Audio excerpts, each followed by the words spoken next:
नमस्कार दोस्तों, मैं एस्ट्रोलॉजर सचिन स्वागत और अभिनंदन करता हूं अपने सभी प्रिय दर्शकों का। शुक्र यानी कि सुख, यानी कि माँ लक्ष्मी।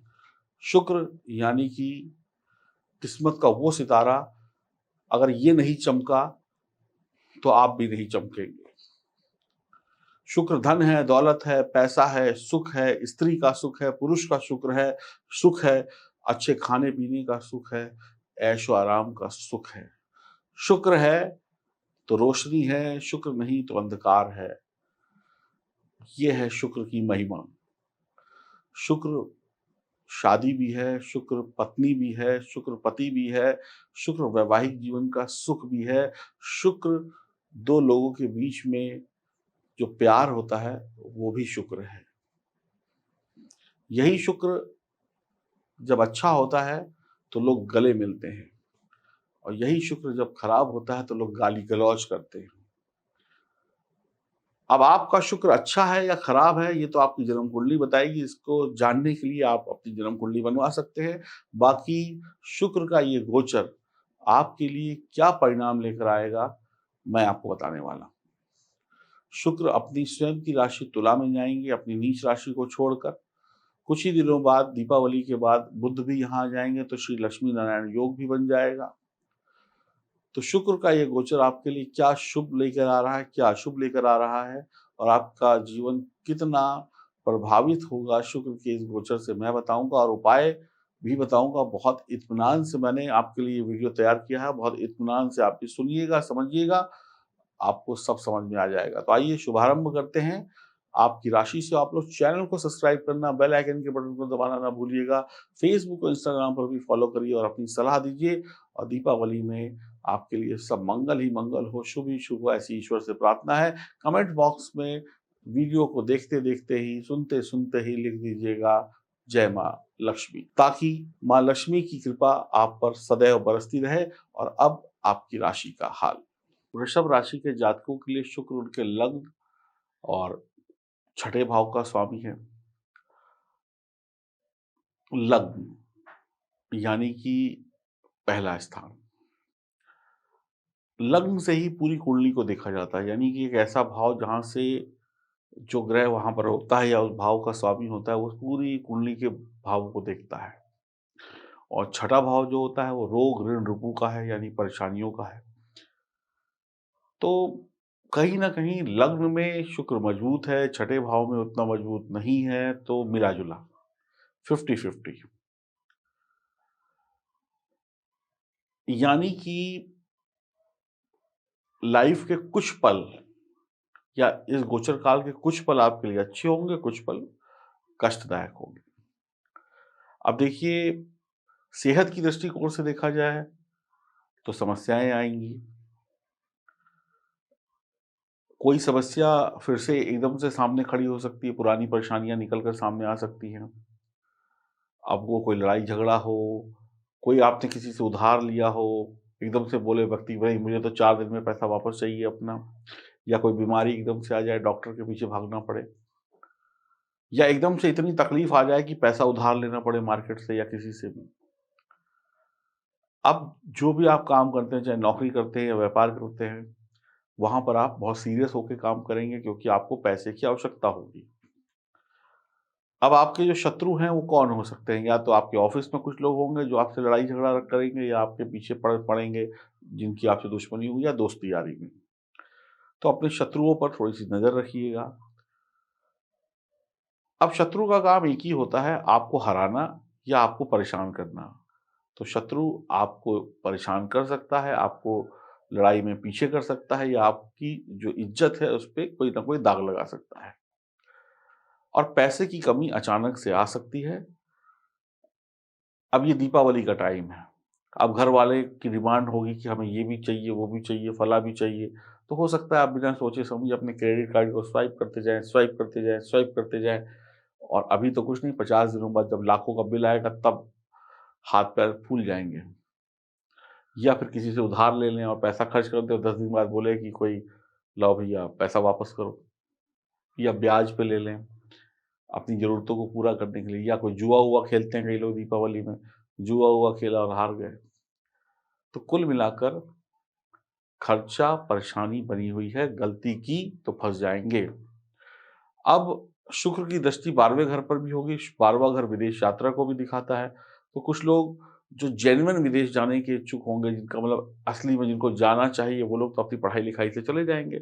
अब विदेश जाने का मतलब है कि खर्चा होना, टिकट-विकट पे खर्चा होना, आदमी जाता है तो 10 खर्चे होते हैं।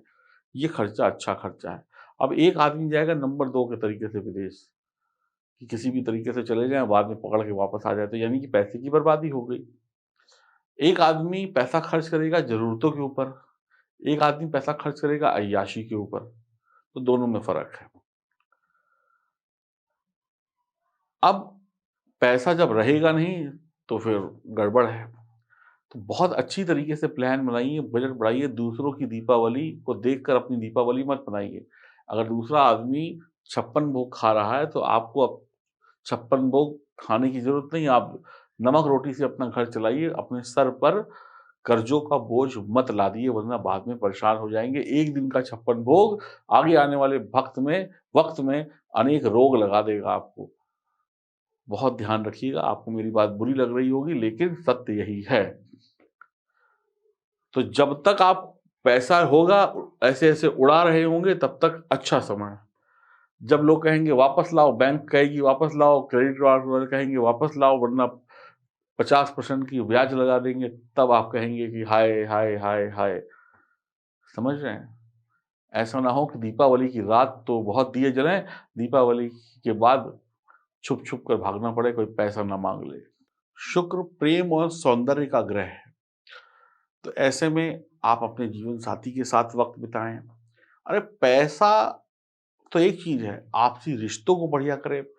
जब रिश्तों में प्यार होता है ना, तो पैसे की कोई अहमियत नहीं होती। अब कुछ लोग पैसे से चीज़ों को खरीदने की कोशिश करेंगे इस समय में। मुझे अपनी गर्लफ्रेंड को खुश दिखाना है तो मैं हज़ारों रुपए का गिफ्ट दे दूँ, मुझे अपनी पत्नी की नज़रों में ऊपर चढ़ना है तो उसको मैं वॉशिंग मशीन दे दूँ। जेब में नहीं है, पैसे उधार लेकर वॉशिंग मशीन ला रहे हैं या गिफ्ट दे रहे हैं। ऐसे में तकलीफ होगी। एक और भी यहाँ पे खतरा पनपता है। आप किसी को चाहते हैं, आप किसी से मोहब्बत करते हैं या करती हैं या दोस्ती है आपकी। आप लंबे समय से उनके पीछे भाग रहे थे, वो आपके पीछे भाग रही थीं।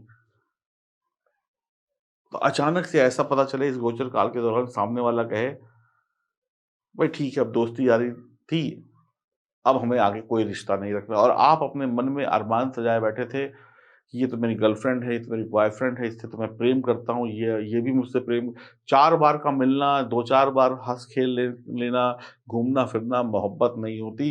कई लोग इसी दोस्ती यारी को सच्ची मोहब्बत समझ लेंगे और इसी गोचर काल के दौरान कुछ लोगों के साथ जब ये होगा कि ये एक तरफ़ा प्यार निकलेगा, तो दिल पर ठेस लगेगी। तो यहाँ पर भी आपको सँभलने की आवश्यकता होगी। पता चला दीपावली से पहले ठेस लग गई तो दीपावली गम में डूब जाएगी क्योंकि सोचा था कि गर्लफ्रेंड के साथ ये वाला पटाखा फोड़ेंगे, ये वाली फुलझड़ी छोड़ेंगे। उसने एक ऐसा रॉकेट छोड़ा कि आप कहीं दूर गिरे, वो कहीं और चली गई। तो एक तरफ़ा प्रेम वाले लोग भी सावधान रहें। छठे घर में शुक्र सेहत को तो खराब करता है लेकिन बहुत ज़्यादा खराब नहीं करता। लेकिन आपसे ज़्यादा आपको अपनी पत्नी की सेहत का ध्यान रखना होगा। आप मीठा कम खाइएगा और अपनी पत्नी को भी इस दीपावली के पर्व में मिठाई कम खिलाइएगा, नहीं तो तबीयत बिगड़ जाएगी और कुछ परेशानी हो सकती है। अब देखिए पटाखे-वटाखे बहुत आवाज़ करते हैं, तो कई बार तेज़ आवाज़ पता लगा कान के पास ही एक पटाखा फूट गया तो कान में समस्या हो सकती है। शुगर प्रेमी जो हैं, जो सॉरी शुगर क्या जो मीठे के प्रेमी हैं, थोड़ा कंट्रोल करें और जिनको शुगर हो रखी है, वो तो बहुत कंट्रोल करें। कई बार अब ये दीपावली का समय है, तो पॉल्यूशन भी होता है, तो साँस लेने में कुछ दिक्कत हो सकती है, इससे संबंधित बीमारियाँ, आँखों में जलन वगैरह हो सकती है। और कुछ लोगों के जिनको यौन रोग हैं, जैसे गुप्त रोग होते हैं, उनमें भी अधिकता देखी जाती है। तो वैसे तो आप अपने जीवन साथी को खुश रखने की पूरी कोशिश करेंगे लेकिन इस खुशी में कहीं ऐसा ना हो कि फालतू के खर्चे कर बैठें, जिसका बाद में आपको तकलीफ हो या आप बाद में घुटें। इसके साथ-साथ आप ये भी देख लें कि आपकी आशिकी भी बढ़ेगी इस समय में, घूमना-फिरना भी बढ़ेगा। जिनका विवाह हो गया है, उनका अच्छा समय बीतेगा कहीं न कहीं। ससुराल से लाभ मिल सकता है, शत्रुओं से परेशानियाँ कम होंगी। शत्रु अपना काम करेगा, लेकिन आपको तकलीफ कम होगी। आप अगर महिला हैं, आप और आपकी शादी हो गई है या बिना अभी-अभी शादी नहीं हुई, तो कृपया करके इस दौरान नंगे पैर ना चलें घर में, कोई ना कोई चप्पल वगैरह पहन के हमेशा हमेशा। बस जब सोने के लिए बिस्तर पर जाएँ, तभी आपके नंगे पैर होने चाहिए, नंगे पैर मत रहिएगा। अब आप अमेरिका में तो जो लोग रहते हैं या विदेशों में जो लोग रहते हैं, उनके तो कारपेट बिछे होते हैं, इंडिया में फर्श लगा होता है। तो अब आप देख लीजिए, अगर वहाँ के लोग नंगे पैर वैसे तो घूमते नहीं हैं, अगर नंगे पैर घूमते भी हैं तो नीचे फर्श नहीं होता, ऊपर कुछ ना कुछ कारपेट लगा होता है। और अपनी अमीरी और गरीबी का फ़र्क देख लें। कई बार नंगे पैर चलना गरीबी लाता है, नई ज़मीन क पे पैर का स्पर्श होना गरीबी लाता है, और अगर चप्पल पहनी हो तो अमीरी लाता है, या उसपे कोई कारपेट बिछा हो, उसपे चले तो अमीरी लाता है। तो कृपया करके इस गोचर काल के दौरान महिला हो या पुरुष हो, ख़ास करके महिलाएँ नंगे पैर ना चलें, चप्पल पहनें। एक सलाह और भी दूँगा आपको, महिलाएँ पुरुषों जैसे बिल्कुल छोटे-छोटे बाल ना कटाएँ। अगर आप किसी खेल-कूद में हैं, मिलिट्री में हैं, आर्मी में हैं, वहाँ पर रिक्वायरमेंट है। और एक होता है फैशन। फैशन और ज़रूरत में फ़र्क है। अगर आपका काम कहता है कि आपके बाल ऐसे होने चाहिए, मान लीजिए कोई हीरोइन है, अब कोई फ़िल्म कर रही है, उसकी फ़िल्म की रिक्वायरमेंट है कि उसे वैसे बाल कटाने हैं, तो चलेगा। आपकी जॉब की रिक्वायरमेंट है कि आपको ऐसे बाल कटाने हैं, तो चलेगा। लेकिन आप बोले हम फैशन के लिए कटाएँ, तो नुकसान देगा। थोड़ा रुक जाइए और बाद में कर लीजिएगा। खूब बढ़िया-बढ़िया इत्र लगाइए, क्रीम, लिपस्टिक, मेकअप करिए। अब पुरुष तो ये सब करते नहीं, तो पुरुष बढ़िया-बढ़िया डियो डियो छोड़िए, इत्र छिड़किए, और जो भी आप लगाते हैं अपने शरीर को अच्छा रखने, क्रीम-व्रीम वो लगाइए, बहुत अच्छा रहेगा। शुक्र इन्हीं सब से खुश होते हैं। अब एक महा उपाय आपको बता रहा हूँ, 50 ग्राम चांदी की ठोस ईंट इस धनतेरस पे खरीद लीजिएगा, मालामाल हो जाएँगे। और गाय की सेवा करें, और क्या कहते हैं, घर में कोई अगर टूटे-फूटा फर्श या टाइलें हैं तो इनको हटा दें, और पत्नी को या फिर किसी भी महिला को नंगे पैर ना चलने दें। खीर बनाइए, खीर। चावल और दूध की खीर बनाइए, जो आपके घर के आस-पास कहीं पार्क वगैरह हो, मैदान वगैरह हो, कटोरी में 2-4 कटोरियों में खीर भर के रख दीजिए, और वो पक्षी खाएँगे, आप मालामाल हो जाएँगे। तो ये छोटे-छोटे से उपाय हैं, छोटी-छोटी सी चीज़ें हैं, इनको करने से ये दीपावली और आगे आने वाला वक़्त और आगे आने वाला साल भी आपका सुधर जाएगा। तो उम्मीद करता हूँ आपको मेरी बात समझ में आई होगी। तो शुक्र का गोचर आपके लिए 50-50 है, लेकिन उपायों से आप इसको बेहतर बना सकते हैं और गलतियाँ ना करके। बाकी आप लोग अपनी जन्म कुंडली की जाँच कराएँ, ताकि आपको सही-सही पता चल सके कि आपको क्या करना है, क्या नहीं करना है। दिए गए नंबर पर संपर्क करें। अगर मेरी वीडियो अच्छी लगी हो, तो इसको और लोगों तक पहुँचाएँ, और चैनल को सब्सक्राइब कर लें, बेल आइकन के बटन को दबा दें। फ़ेसबुक और इंस्टाग्राम पर भी मुझे फ़ॉलो करें। दीपावली की शुभकामनाएँ। ये जो गणेश लक्ष्मी रुद्राक्ष आप देख रहे हैं, ये गणेश लक्ष्मी रुद्राक्ष कोई सामान्य रुद्राक्ष नहीं है। ये ओरिजिनल नेपाली रुद्राक्ष हैं। ये गणेश जी हैं, इसमें भगवान विष्णु का आशीर्वाद है। दूसरा, ये सप्तमुखी महालक्ष्मी रुद्राक्ष है, इसमें 7 देवियों का आशीर्वाद है, 1 नहीं 7 देवियों का। तो 7 देवियाँ जब आप पर प्रसन्न होंगी, और धन के देवता कौन हैं? धन के देवता हैं कुबेर कह लें आप। धन के देवता कुबेर को ज़्यादातर मानते हैं, या धन की देवी माँ लक्ष्मी हैं, या आप कहें कि धन को देने वाले ग्रह कौन से हैं? वो है जुपिटर, यानी कि देवगुरु बृहस्पति। तो माँ लक्ष्मी का भी आशीर्वाद है, जुपिटर का भी आशीर्वाद है, कुबेर देवता का भी आशीर्वाद है।